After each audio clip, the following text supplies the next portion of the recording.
안녕하십니까.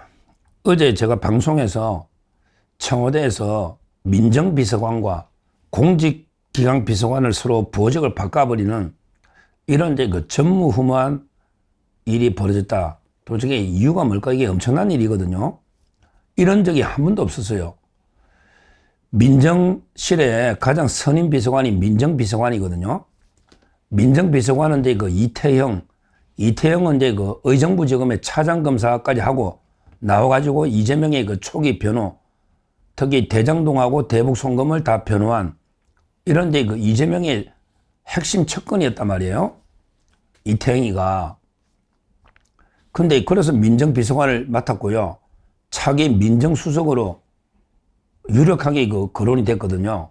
실제 지금 민정수석 봉욱은 이제 그 허수아비다 이 말이에요. 무조건 다음에 이태영이가 민정수석이다. 왜? 이재명의 그 검사 고위직 출신의 연수원이 24기거든요. 윤석열 대통령 1년 후배니까 이태영이가 이렇게 그 다 봤는데 오히려 강등을 시켜버린 거예요. 오히려 이제 이태영이를 공직기강은 한참 아래 급입니다. 같은 비서관이지만 공직기강 비서관으로 이태영을 돌리고 이태영이 사무실에 있다가 이태영 사무실에도 있고 나중에는 뭐 따로 이랬지만 하여튼 그때 이태영 가방도 들고 다닐 정도로 이태영 사무실에 같이 근무했던 전치영 변호사는 나이가 43살인데 연수원도 아니고 로스쿨 5기입니다.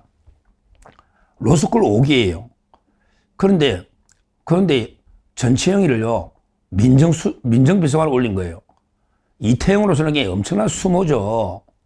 자기가 데리고 있던 사람을 자기보다 상급자로 모시는 거예요. 그리고 원래 공직기강에 있던 감찰반 있잖아요. 직무감찰하는 특별감찰반. 또 그것도 전치영이가 민정비서관 하면서 원래는 공직기강 비서관실에 나눠야 되는데 이 특별감찰관까지 빼가지고 가져가 버렸단 말이에요. 그러니까 이태영으로서 이게 엄청난 수모죠.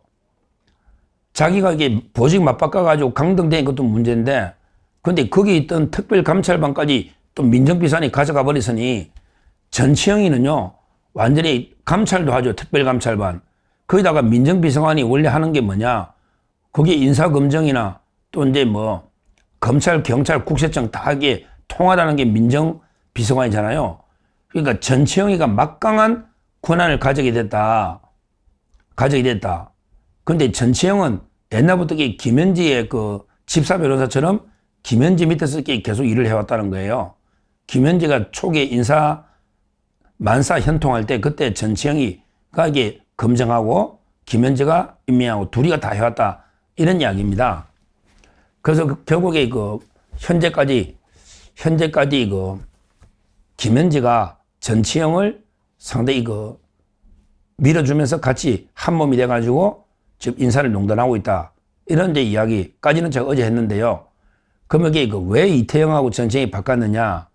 이걸 제가 아무리 해도 이상해서 좌파 쪽의 법조인부터 뭐 대통령실에 밝은 기자들, 제가 하여튼 그 다음에 법조인들 사무실에 옛날에 근무했던 좌파 법조인들, 제가 할 수 있는데 온 데 다 취재를 해본 거예요. 너무 이상하니까. 왜 이태영이가 도대체 왜 물먹었냐. 다 민정수석이라 했고, 대장동하고 대북송금을 변호했거든요. 전치영이가 직접 한 거는 공직선거법 항소심이에요. 공직선거법 항소심은 이게 전치영이가 했죠. 그 다음에 대장동과 대북송금은 이태영이가 변호했어요. 그래서 해보니까 이제 답이 나오더라고요. 다 퍼즐을 맞춰보니 결국 저는 결론 내린 게 모든 취재를 종합해봤더니 드디어 이제 검찰한테 검찰을 통할하는 게 민정비서관실이거든요. 결국 이제 전치영을 이용해서 검찰에 해가지고 이제 이재명의 대장동과 대북 송금을 공소 취소를 하겠다는 이런 포석, 악역을 전치영이한테 맡기는구나. 이렇게 이제 제가 취재 결과 그렇게 저는 판단을 내렸습니다. 저는 확실하다 봅니다. 왜냐? 이태영은 그걸 못해요. 이태영은요, 자기가 이제 대장동과 대북 송금의 변호인이거든요. 근데 자기가 변호인 사건을 자기가 공소 취소해라. 그 자체가 말이 안 되고요. 또 이게 이 사람은 이게 검찰에 평생 있었던 사람이에요. 근데 이게 범죄가 된다는 걸 알거든요. 범죄가 된다는 거 알지. 그러니까 자기가 이게 구속될 걸 각오하고 또 이게 친정이 검찰에다가 공소 취소해라 말 못해. 더군다나 자기는 이게 변호인까지 했잖아, 2건. 그러니까 이제 그 자기가 나 그런 거 못한다. 이러니까 이게 민정비서관에서 쫓겨난 게 아닌가. 이렇게 대부분 법조계에서 그렇게 보고 있고요. 그 다음에 전치영이는 어떠냐. 전치영이는 이게 그 로스쿨 5기를요, 이 정도까지 출세를 시켜줬단 말이에요. 그러면 이게 목숨 걸고 충성합니다. 원래 감이 안 되는 사람을 그렇게 높이 승진시켜주면 미친 듯이 충성합니다. 근데 이태영이는 그게 아니야. 이태영이는 원래 차장검사까지 하고 자기가 오히려 이재명을 도와줬다고 생각하기 때문에 자기가 절대 뭐 처벌되거나 교수 관리를 안 한단 말이야. 이태영은. 근데 전치영 같은 사람들은 죽기 살기로 충성하거든, 몸 바쳐서. 왜? 아니, 로스쿨 5기 아무 경력도 없는 사람을 공직기강 비서관 시켜주고 이번에 민정비서관까지 시키면서 특별감찰반까지 보내주잖아. 완전히 무소불위의 권력을 준 거예요. 그러면 이게 진짜 죽기 살기로 충성합니다. 더군다나 자기는 이게 검찰에 아는 사람도 없잖아. 검찰에 빚도 없고 검사 출신도 아니고 또 더군다나 이게 그 대장동이나 대북 송금에게 자기는 공직선거법을 주로 변호했단 말이에요. 그러니까 이해충돌도 좀 덜할 거라고. 결국에 바로 이 검찰을 상대하는 게 민정비서관이 전치영이를 보냈다는 말은 결국에 가장 김현재가 믿을 수 있는 물불 안 가리고 충성하는 전치영을 민정으로 돌려서 검찰에 압력을 넣어서 결국에 공소 취소를 하려는 이재명. 왜 이거 안 하면 이게 큰일 나거든요. 이거 취소해도 나중에 물론 정권 바뀌가 뭐 새로운 증거가 나오면 또 재공소하더라도 그 시간이 많이 걸리잖아. 시간이 많이 걸리니까 일단 이게 공소를 취소시켜놔야 된단 말이야. 나중에 어떻게 될 값에 일단 이게 공소 취소를 안 시켜놓으면 계속 재판 재개해야 된다는 말도 나오고 또 이게 그 실제 임기 말이 되면 재판하러 가야 되니까 또 이게 다른 사람도 정진상이나 또 이화영이는 재판해야 되잖아요.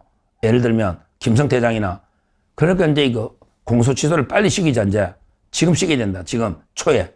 그래서 이게 전치영이를 야, 네가 이만큼 네 출세했으니까 네가 이제 그 공소 취소에 역할을 해. 네가 이제 검찰을 통제하니까 민정비서관. 따라서 이게 검찰에 상의해서 공소 취소를 시키려는 이런 게 포석이다. 저는 그게 100% 저는 확신을 가지고 결론을 저는 내린 겁니다.